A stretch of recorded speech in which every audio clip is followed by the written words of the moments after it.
आमर नारायणपाटना ठारे अनुष्ठित होती भव्य हिंदू सभार जागर हिंदू प्रेमीगण को आम शुभेच्छा जनाऊँ एवं तत्संगे आमर पथ संचालन हम कलश धरी यात्रा करेंगे आम नारायणपाटनार मुख्य रास्ता दे चलिए हाईस्कल पड़िया को हाईस्कल पड़िया आमर साधु सन्थ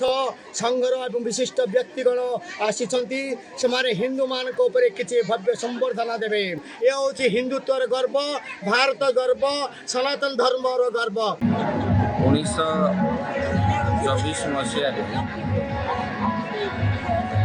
राष्ट्रीय स्वयंसेवक संघर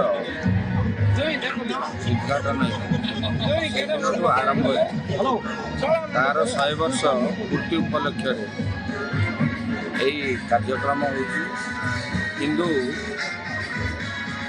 जागरण जागृति ये कार्यक्रम करा मुख्य लक्ष्य माने देशर स्वाभिमान निजर स्वाभिमान राष्ट्र सुरक्षा प्रत्येक नागरिक कर्तव्य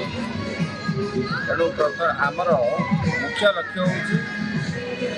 देशर प्रभुत्व अखंडता को लक्ष्य रखी ये सब कार्यक्रम बांग्लादेश हिंदू मान हत्या भविष्य में हिंदू जागृत ना भारत में माने हिंदू हत्या हम जदि बांग्लादेश बांग्लादेश माने भारत भितर पार्थक्य 400 किलोमीटर आज सम्मेलन मुख्य उद्देश्य हूँ पुनर्वार आम समस्ते समग्र मानव समाज को सत्य सनातन धर्म एक धर्म आम बंधा रखा एक करवा से धर्म जागृति करी जेपरी सारा विश्व में खाली नारायणपाटना नुहे सारा विश्व में जो भाया शांति प्रतिष्ठा हम से कार्यक्रम आज कराई 30 वर्ष पर नारायणपाटन एक विशाल हिंदू जागरण आज हिंदू सम्मेलन होची आमे 1000 ऊर्ध कलश यात्रा करुचु एवं आम खंड जोड़ा कि ब्लॉक कहुच्छी प्रत्येक ब्लॉकर प्रत्येक गाँव प्रत्येक साई आमर हिंदू परिवार सब उपस्थित होती